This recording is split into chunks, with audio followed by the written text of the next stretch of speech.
That's just a little bit of the sound of Winnipeg artist Tommyphyll, one of this week's performers in the Music and Mavens series at the Rady JCC. Originally from Lagos, Nigeria, Tommyphyll has been a part of Winnipeg's musical community for some time now, using influences from across musical genres, including Afrobeats, Nigerian percussion, 80s synthesizers, and even classical music to create his own sound that he calls Afrodiem.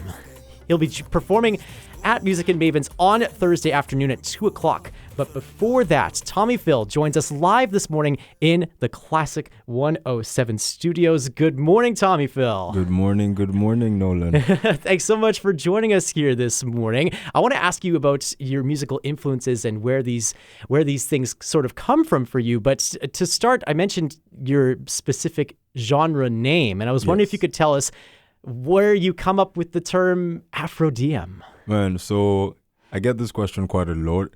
The foundation of my music is Afrobeats, but I'm very big on Afrofuturism and the concept of, seizing the moment, seizing the day. So I just decided, why not just create something and give it the name Afrodiem, which is like a play on Afrobeats and Carpe Diem. Okay. And just putting that together. It's really something that's looking towards the future, and we heard a little bit of that in your latest song, Toba. Yeah. And you're drawing from all these different genres to create Afrodiem in a sort of no fear approach to music. Yes. Yeah. So it doesn't. Where does that sort of artistic openness come from for you? Well, both my parents are very artistic. My mom is an interior designer and my dad is an artist. So growing up back in Lagos, Nigeria, I did hear a lot of music around the house. My mom was actually the person who taught me how to sing, like the technique and everything, before I ever decided to pursue music professionally. Wow. So hearing different sounds all over the house, from like Yinka Ayefele to ABBA to Hans Zimmer from time to time. Okay. That was something very to Yanni as well. So that was something interesting growing up on. So yeah, it's been a mix and a match of everything all at once. Yeah. Yeah. You talk. So you mentioned all these. So from Yanni to ABBA to Hans Zimmer, you mentioned a couple of artists that are classical music adjacent in that mix. So I have to ask, what role do those sort of more classical music pieces play in your sort of mix that then becomes Afrodiem? Man, I'm a very dramatic person, right? Like I'm not even gonna lie to you, man. And like I've always been very big on the heavy orchestra, the strings, like how they come in, create a mood, just take you from a place of like just sometimes calm to like the super, super dramatic side of things. And then Afrobeats is all about movement. It's all about energy, it's all about good vibes. So it's like, why not just combine the two together and see what the people think about it, Yeah, so your music, we've talked about looking towards the future. Yes. What do you take from the sounds of the past? Things that are like classical music, things like Yanni and ABBA that they're not exactly putting out new singles anymore. What do you take from the sounds of the past to then inform the Afrodiem sounds of the future? Well, I think the one thing about sounds from the past is that you always have to respect them, and I believe that the artists, the legends, were fantastic storytellers, So in the way they compose their sound, like Yanni obviously I never heard Yanni sing on a track per se, but like from his compositions and all of that, you would easily hear the instruments singing to you. Yeah. And then you have fantastic artists like the legend himself, Fela Kuti, right? Yes. Fela would sing, Fela would play the instruments together. And then, just thinking about those two sounds together, like there was just always something about storytelling that I felt like the instrument and the artists themselves did together. Yeah. We're talking about Fela Kuti, one of the founders of that sort of Afrobeat, sort of syncopated percussion sound. The main man himself. The main man himself, absolutely.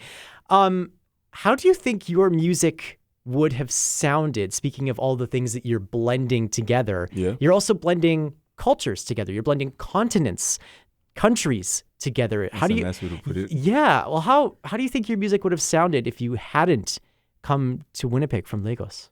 Man, I feel like it would still sound the same, but like the experience of being an adult here in Winnipeg definitely shaped that a bit, because like if I came here when I was 17, so obviously the experiences would be slightly different if I had spent all that time up until now in like Lagos, because like I can't sing about winter or snow in Lagos, right? That would be crazy. Right. But like coming here as an international student and then life experience as an international student, seeing my friends, what they went through, what I went through as well, that in itself has shaped a very good chunk of my message and my sound. So I would say, yeah, if I didn't come here, it would be a completely different message, if anything. Yeah. Well, and you're somebody who gets out of Winnipeg as well to perform. You were just in Calgary Yes. that you just came back from.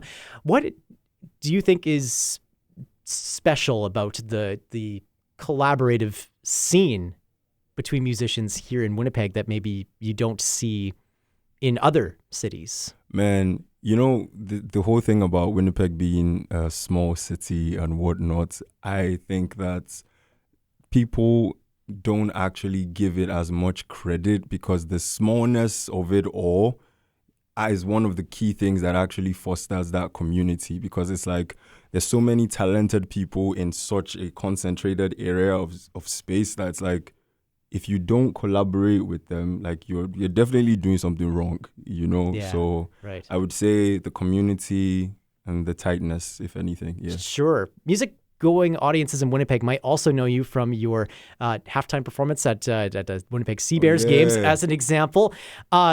Quite a different crowd that will probably be at a Music and Mavens event. What do you find you have to adjust your energy or how you perform in different settings like that, or is that going to be one and the same?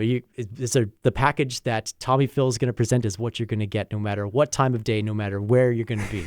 Man, I never adjust the energy. All right. Like ever, because like again, it's about how you present and how you bring it. Performing to an audience of 200 compared to performing to an audience of 7,000, it's like the most important thing is still the connection. Sure. So as long as I'm connecting with the people and as long as they're having a good time, because I want to make sure that the audience is happy and partying, then I'm doing a good job. You're also performing later this month as part of SWMM, which is a musical series here in Winnipeg that helps to promote more of this sort of cross-pollination between genres, different musicians. It gives local artists a chance to network with people they might not otherwise have met. Yeah. How do other musicians here in the city talk about collaboration within themselves? And what do you see when you see how other artists work together here in this city? And how does that, how do you see those sort of collaborations intersecting? Yeah. Well, I one thing is the artists here are very open-minded. They're very welcoming as well. It's like if there's something new that someone is trying, at least from my own personal experience, I know that there isn't like a snobby atmosphere where it's like, oh, okay, well, you make that kind of music. I don't really mess with this kind of music. It's like, oh, what are you doing over here? Let's see how, this whole thing mixes. So I would say the welcoming and open atmosphere of the artists here in Winnipeg is one of the key things that has fostered collaboration as a whole. Absolutely. That welcoming atmosphere you're going to be bringing to Music and Mavens on Thursday afternoon. Tommyphyll, thank you so much for joining us here in the Classic 107 studio this morning. No problem. Thank you so much, Nolan.